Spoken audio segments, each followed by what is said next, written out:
Welcome to head coach Scott Satterfield's post-game press conference. Coach starts off with a quick opening statement. Please raise your hands for questions. Coach? Yeah, just first of all, just obviously disappointed in the loss. Did not play great, I didn't think, early defensively.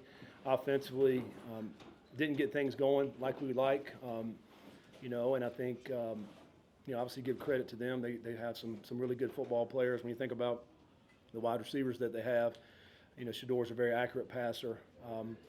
And then defensively, I think they do a good job with their man coverage. We had problems, I thought, early in the game with the man coverage, trying to get loose. There's very tight coverage. It's hard to get the ball in there. And, but I did think I was really proud of our guys.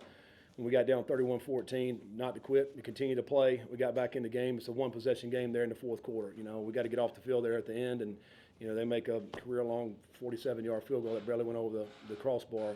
Now we got a chance to go down there and tie the ball game. So, to come in here, it's a great environment on the road.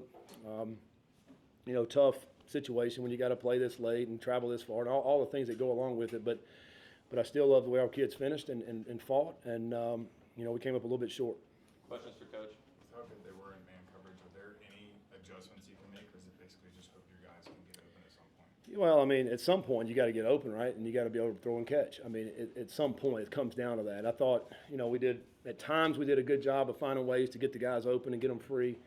It really comes down to the one-on-one matchups, who can win against whoever they got out there. There was a couple times we were trying to get the ball to Xavier. I thought he actually got free, and then pressure was on us. They did a good job with their guys up front. They bring, one linebacker, so now you got a five-man pressure coming in there. And so they were able to get Sorsby off the spot a little bit with that.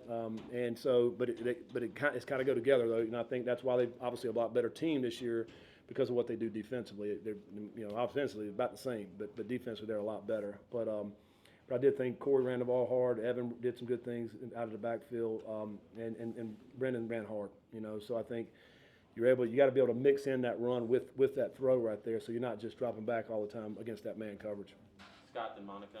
The 2-point try, is it the math or just your gut? Yeah, it's a little of both. It is the math. I think, if you don't get that, then you got to get the next one.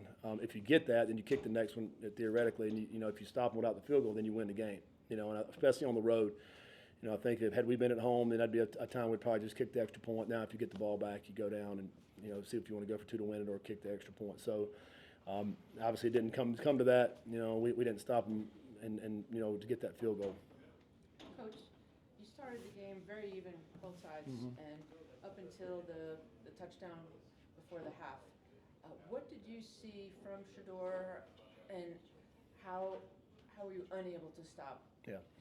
Well, I think that's one of the biggest plays in the game. I thought was the 4th down and 1 that we had right there at midfield. We didn't get.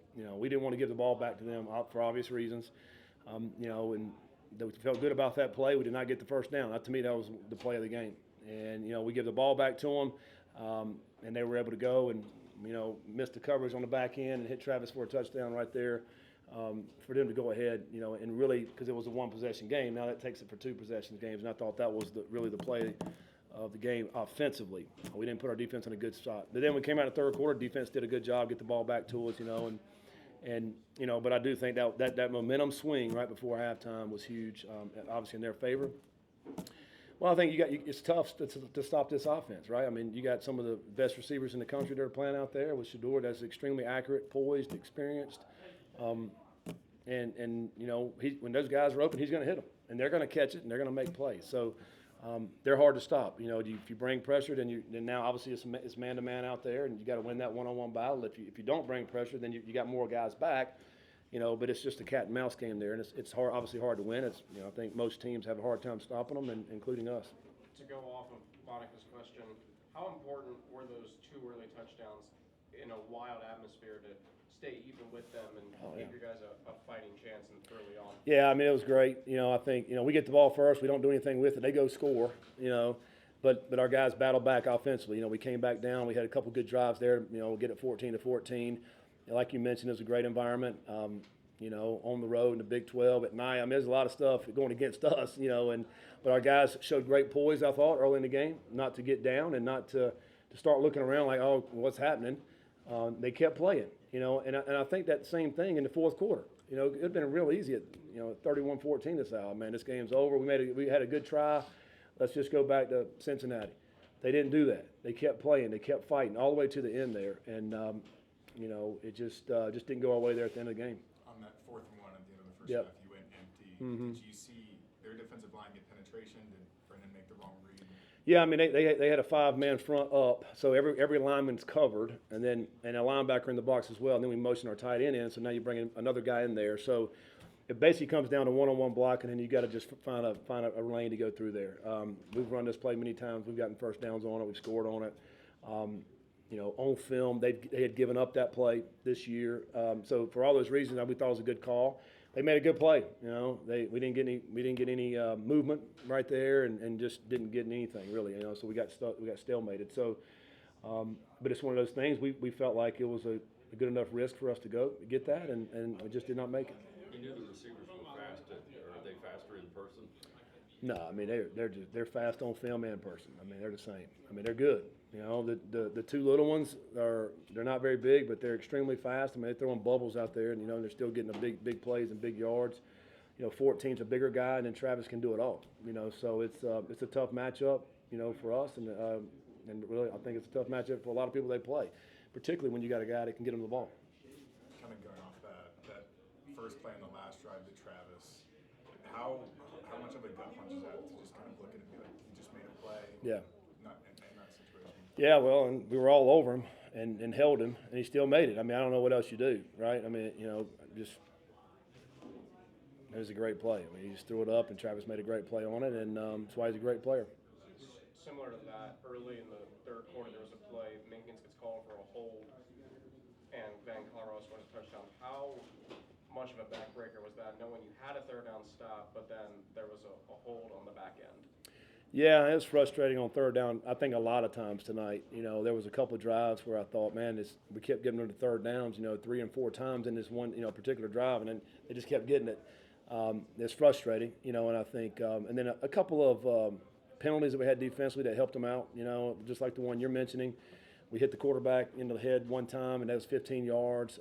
We had a substitution penalty on one. That was 5 more yards on the same drive. So, those are plays where you're just giving them yards. They're good enough. We don't need to give them yards. Cantor left the field, anything?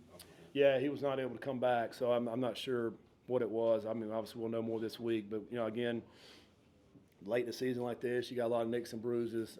Dante went down. Cantor goes down. At halftime, I know we were good. We were clean. Everybody was good to go. So we'll just have to see how he is. He was not able to finish the game. What's the biggest thing you guys have to fix during the bye week? Well, I mean, we just got to go back and, again, we always in the bye weeks go back and look at our deficiencies and try to get better at whatever that is, and try to enhance whatever we're doing good, and really try to focus on the things that we are doing good, and that's the stuff that we need to do, as we head into the rest of the season. We know we got obviously a tough schedule as we head to the last 4 games. We've got 2 at home, 2 on the road.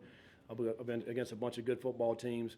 So we got to take this bye week and try to get healthy, try to get as healthy as we possibly can, continue to work with our young guys, and because we think they're really some really good players, continue to make them better, and then go back and do a self-scout and look at what we're doing and try to tweak those things so we're not doing some of the things where teams know that's happening, and then really figure out what we're doing well, and let's go do that when we play West Virginia.